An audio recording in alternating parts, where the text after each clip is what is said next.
Okay, it's time to lock in. I've got a champion alongside me. Rashid Khan has joined me to have a chat before the game gets underway. Rashid, before we talk about your deliveries and show some examples, I want to know where it all started for you. You obviously played for Afghanistan, very young indeed, but where did it all start for you? How did you become a leg spinner? Uh, Actually, a whole family, my all brothers are like biggest fan of cricket, and they were biggest fan of a leg spin as well. They used to be bowling leg spin and watching Shahid Afridi on TV.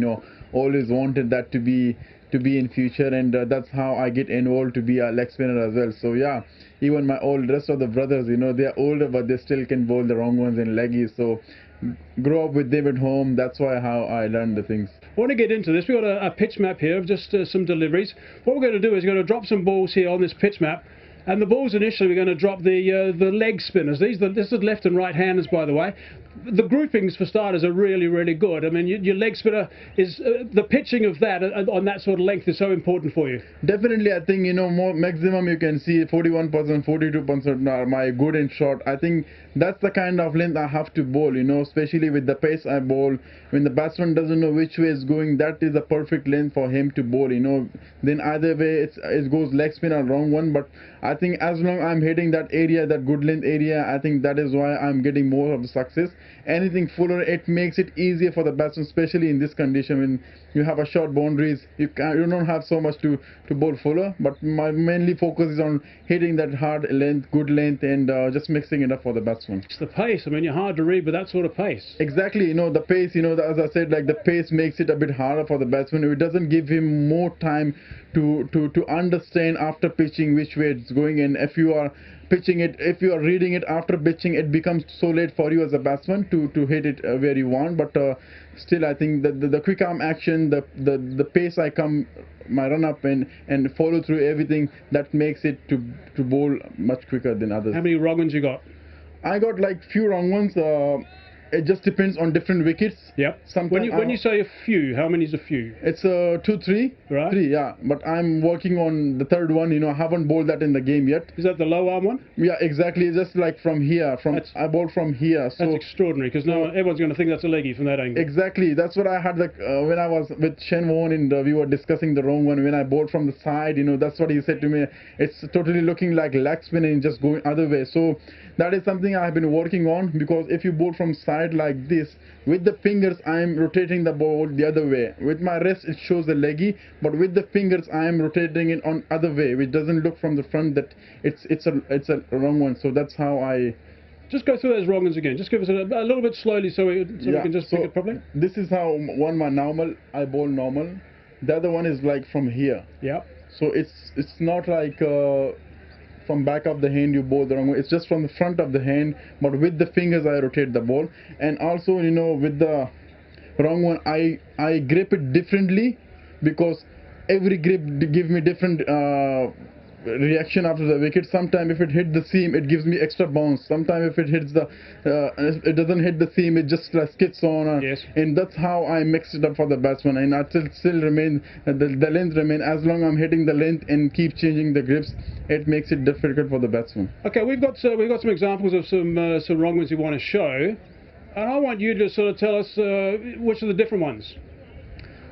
This one I bowled because to Malik, I always trying my best not to bowl it from too much from the back, because he's someone who can read it then, and I'm always trying to bowl to him from here, like from the top. From the top, right? And use top of my fingers, just to make sure he's a bit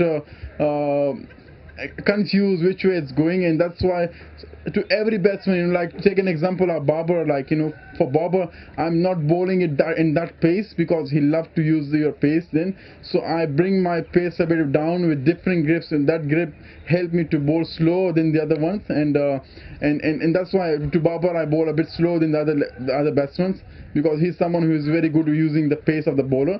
So yeah, with every bowler batsman I use different grips, and every grip I have like with the pace I know which grip is good for bowling quicker, which grip is good for bowling slow one. So that's how I mix it up. And we're going to wrap up shortly, but how much studying do you do against various batsmen? It's all about like you studying yourself in what have you done in the last game, where have you bowled, and you studying the condition rather than studying the batsman.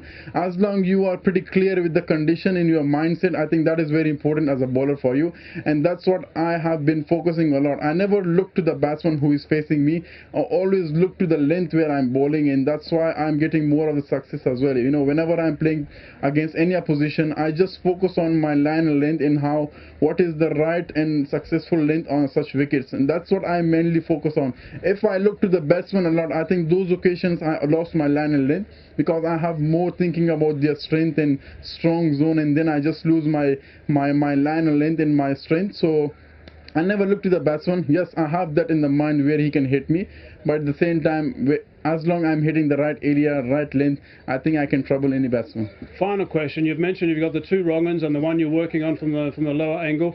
But what about the leggies as well? Overall, how many different deliveries do you have? Slider, wrong, and all that. How many? The flipper. How many do you have? I have 5 grips for leggy. 5 grips. Yeah, for leggy. 5 grips. I'm losing count. Hang on a sec. Yeah, go on. Yeah. So this is the normal I bowl. Yeah. This is the first one.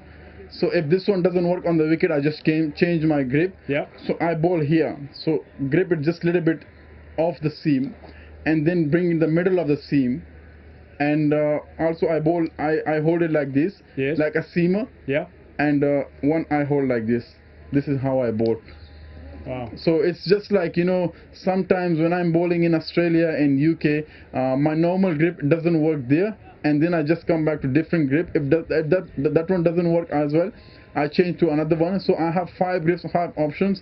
So one of them definitely works in that. That's why I'm getting a little bit success everywhere, because of the natural, you know, the things I have. Because in the nets I used to bowl with different grips, and I'm trying my best to bring new grips into the game, and that is helping me. You can't be someone bowling with only one grip, and it makes it difficult for you.